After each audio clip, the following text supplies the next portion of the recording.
नमस्कार साथियों, स्वागत है आपका सतीश कुमार एस के चैनल पर। आज हम बात करेंगे रशियन कॉन्फ्लिक्ट पर।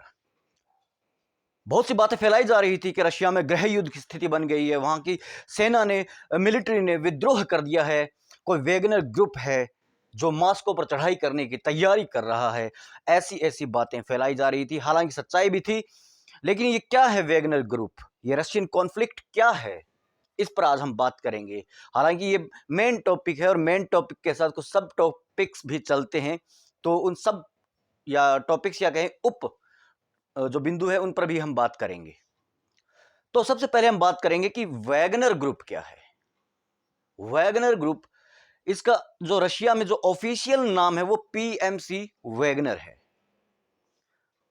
अब वैगनर ग्रुप है क्या?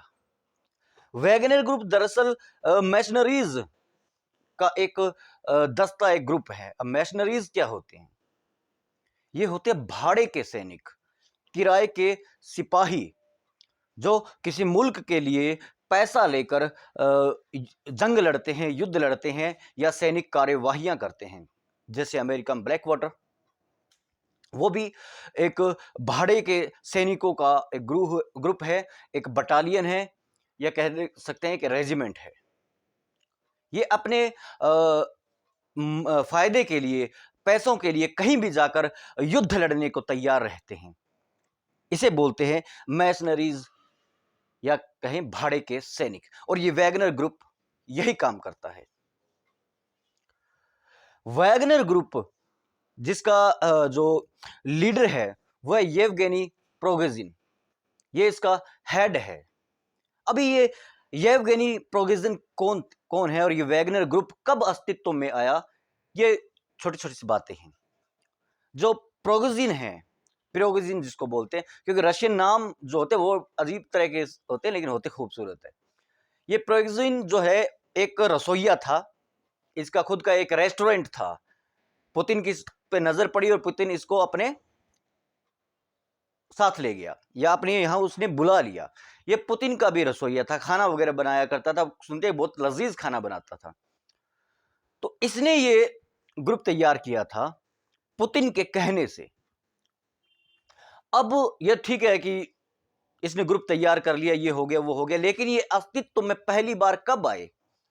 ये आए थे साल 2014 में। साल 2014 में जब यूक्रेन जो और रशिया का जो भी युद्ध चल रहा है, हालांकि ये यूक्रेन और रशिया का युद्ध नहीं है, ये वार है नाटो वर्सेस रशिया की। नाटो ने अपनी पूरी ताकत झोंक रखी है, 34 देशों ने मिलकर पूरी ताकत झोंक रखी है एक रशिया के खिलाफ। ये युद्ध चल रहा है नाटो वर्सेस रशिया। तो ये अभी का मुद्दा नहीं है यूक्रेन का, ये बहुत लंबे अरसे से चला आ रहा है मुद्दा है। तो 2014 में जब यूक्रेन में, यानी कि ईस्टर्न यूक्रेन में, पूर्वी यूक्रेन में जो रशियन सेपरेटिस्ट थे, जो रशियन अलगाववादी थे, जो यूक्रेन को रशिया के साथ अटैच होते देखना चाहते थे, उनको समर्थन करता था ये वैगनर ग्रुप, और खुलेआम समर्थन किया था इसने। ये पहली बार तब वैश्विक पटल पर आया था वैगनर ग्रुप का नाम। उसके बाद में अफ्रीका में इसने खूब काम किया। फिर मिडिल ईस्ट, मिडिल ईस्ट का मतलब तो समझ गए होंगे ना, सीरिया और अरब ममालिक, वहां इन्होंने बहुत काम किया। अब ये देखिए कि ये इनकी बढ़त कैसी हुई। पहले जब ये अस्तित्व में आया, इसके पास 5000 फाइटर थे, 5000 सैनिक थे, और अब इनकी संख्या 50,000 के आसपास। ये है वैगनर ग्रुप। अब ये रशियन कॉन्फ्लिक्ट बदला कैसे? इनका आरोप है, इस प्रोगेजिन का आरोप है कि हमें यूक्रेन युद्ध में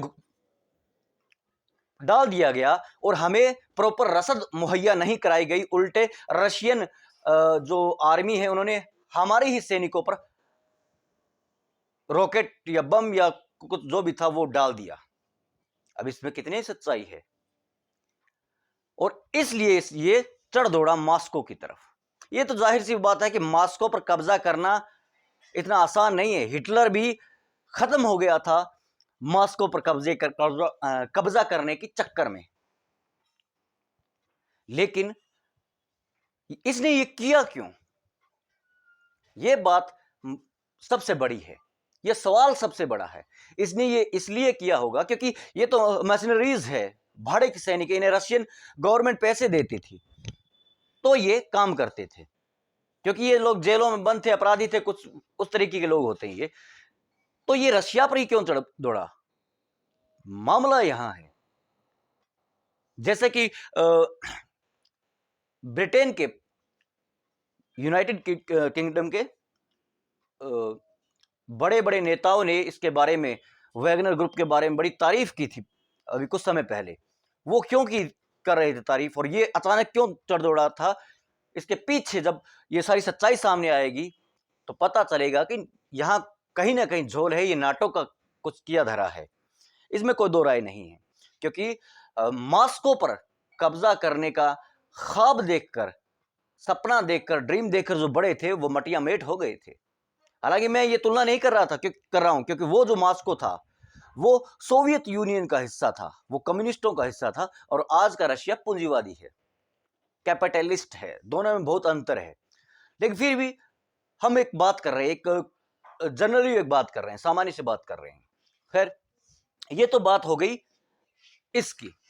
अब बात करते हैं कि ये जो रशिया और यूक्रेन का जो तथाकथित युद्ध चल रहा है, जो कि मेनली, जैसे मैंने पहले बताया कि नाटो वर्सेस रशिया है, और अभी जो ये कॉन्फ्लिक्ट हुआ, जो वैगनर ग्रुप बढ़ा, हालांकि ये वैगनर ग्रुप हट चुका है पीछे, और ये एक तरीके से मामला रफा दफा हो गया है। तो ये जो सारा मामला चल रहा था, इसमें पाकिस्तान के लोग इतने खुश क्यों हैं? पाकिस्तानी बौद्धिक तबका मतलब इंटेलेक्चुअल जो क्लास है, जो एलिट क्लास है, वो क्यों खुश थी ये सब देखकर? उनके क्यों ट्वीट्स आ रहे थे? उसका एक कारण है कि भारत और रशिया की अटूट मित्रता।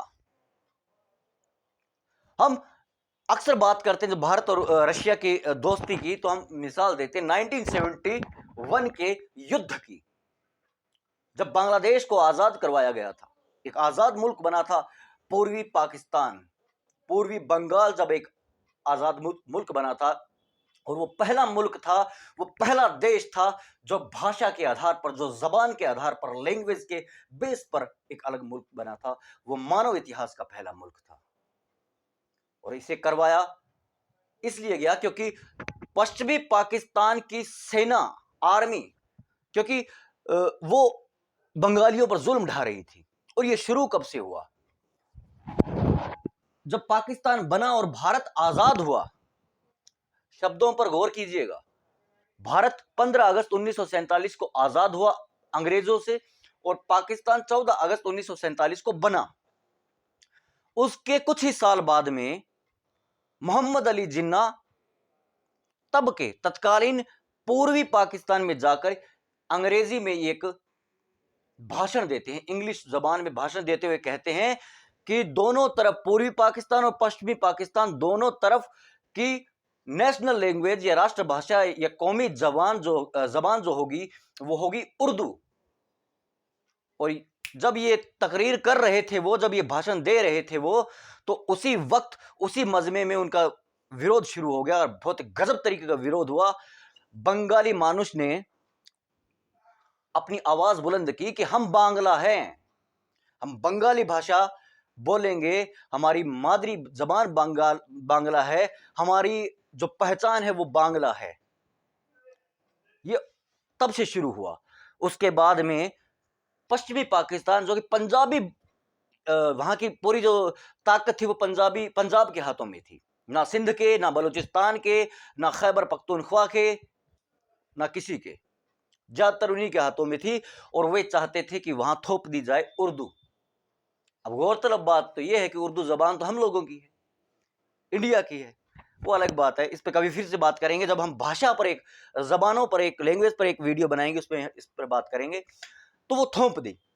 अब वहां विरोध शुरू हो गया, कॉलेज, यूनिवर्सिटियों, हर तरफ विरोध शुरू हो रहा था, और यहां से सेनाएं जाने लग गई, उन पर अत्याचार करने लगी। ये बढ़ा 69-70 में, तो ये चरम पर था, जब लाखों बंगाली शरणार्थी भारत में आने लगे, मुक्ति वाहिनी बन गई, और मजबूरन भारत के प्रधानमंत्री इंदिरा गांधी को हस्तक्षेप करना पड़ा, क्योंकि लाखों शरणार्थी भारत में आ गए थे। उस वक्त जब युद्ध शुरू हुआ और ऑपरेशन चंगेज शुरू किया, पाकिस्तानी मिलिट्री ने हिंदुस्तानी एयरबेसों को निशाना बनाते हुए और उस ऑपरेशन चंगेज को मटिया मेट कर दिया भारतीय वायु सेना ने। यहां एक बात और भी गौरतलब है कि भारत के पास जो हथियार थे वो उनके अनुपात में पाकिस्तानी हथियार ज्यादा मारक और अत्याधुनिक थे, क्योंकि उसे अमेरिका दे रहा था। क्योंकि सेना का दो तरह के बिहेव होते, दो तरह के व्यवहार होते। सेना दो तरह की होती है, एक होती है अटैकिंग एग्रेसिव, एक होती है डिफेंसिव बचाव करने वाली। हम किसी पर हमलावर नहीं होते, हमारी आर्मी डिफेंस करती है, रक्षा करती है खुद के मुल्क की। जब पाकिस्तानी आर्मी का जो बिहेव है वो अटैकिंग एग्रेसिव, वो हमला करते हैं। हम जब बात कर रहे थे वेगनर ग्रुप में मैशनरीज की, मतलब भाड़े की सिपाहियों की, तो पाकिस्तानी आर्मी ये काम भी करती है। वो सीरिया में भी पैसा लेके लड़ी थी, वो अफगानिस्तान में भी डॉलर लेके लड़े थे। तो वो जब जंग जारी थी ये, और पाकिस्तान कई मोर्चों पर मात खा चुका था, वो थल सेना उसने भेज के देख ली। वहां पश्चिमी बॉर्डर पर जो राजस्थान के यहाँ राजस्थान पंजाब कश्मीर का बॉर्डर है, वहां वो मात खा चुका था, वो जल सेना पर मात खा चुका था। अब रही बात उस बॉर्डर की जो आज बांग्लादेश है। पाकिस्तान ने मदद के लिए गुहार लगाई अमेरिका से। अमेरिका ने अपना 7वां बेड़ा भेजा जो जापान के पास खड़ा था, उसे बंगाल की खाड़ी में भेज दिया। और वो बेड़ा इतना खतरनाक बेड़ा था अपने वक्त का कि ये बात जाहिर सी थी कि भारत हार जाएगा, ये जंग में भारत पीछे हट जाएगा। लेकिन नहीं, रशिया ने अपना बेड़ा भेजा जो उससे भी खतरनाक था, और उस अमेरिकन बेड़े का तब तक पीछा नहीं छोड़ा जब तक उसको अमेरिका के पास छोड़ नहीं आया। और क्यूबा में लगी हुई अपनी मिसाइलों को, एटॉमिक मिसाइलों को एक्टिव कर दिया रशिया, सोवियत संघ ने, रशिया नहीं सोवियत संघ ने, कि अब लड़ो। वहां अमेरिका पे से हटा, बांग्लादेश बना। इससे पहले भारत और सोवियत संघ की एक संधि होती है, बहुत बड़ी संधि होती है। उस संधि के बाद, उस युद्ध के बाद भारत और रशिया की दोस्ती अटूट होती है। हालांकि कहते हैं ना, जब संधि होती है तो उसमें कुछ दिया भी जाता है। तो क्या दिया भारत ने, क्या दिया प्रधानमंत्री इंदिरा गांधी ने, क्या शर्तें रशिया की मान ली, तत्कालीन सोवियत संघ और आज के रशिया की क्या शर्तें मान ली थी, इस पर हम कभी अलग से वीडियो बनाएंगे, क्योंकि बहुत बड़ा हो जाएगा। तो ये पाकिस्तान के जो एलिट वर्ग, जो इंटेलेक्चुअल वर्ग है, जो क्लास है, वो इसलिए खुश हो रही थी कि रशिया चला गया, रशिया खत्म हो जाएगा। देखिए कि ये कैपिटलिस्ट मुल्क है और ये अपने मुफाद के लिए लड़ते हैं। आज से पहले जब हम सोवियत संघ की बात करते थे और नाटो की बात करते थे, शीत युद्ध की बात करते थे, तो मानते थे कि भाई एक तरफ सोवियत संघ, एक तरफ नाटो है, शीत युद्ध चल रहा है, और इसलिए ये दो खेमे बटे हुए हैं। नाटो इसलिए अपने अस्तित्व में है क्योंकि वो अमेरिका उसका नेतृत्व कर रहा है, वो पूंजीपति है, ये साम्यवादी है, मतलब कम्युनिस्ट है। लेकिन आज तो है ही नहीं, आज तो एक ध्रुवीय विश्व है। फिर क्या वजह है कि नाटो आज भी अस्तित्व में है और रशिया आज भी लोहा ले रहा है? इसके पीछे का कारण है चौधर की लड़ाई, वर्चस्व की लड़ाई, कि कौन सा पूंजीवादी खेमा, कौन सा पूंजीपति खेमा ज्यादा मजबूत है। और हमारा दोस्त है रशिया, हमारा दोस्त अमेरिका भी है, हमारा मतलब भारत का। तो ये वैश्विक राजनीति का ये जो माहौल गरमाया हुआ था, वेगनर ग्रुप, रशियन कॉन्फ्लिक्ट, इसका बेसिकली कारण ये था। आगे और भी इस मुद्दे पर कभी बात करेंगे। फिलहाल के लिए शुक्रिया।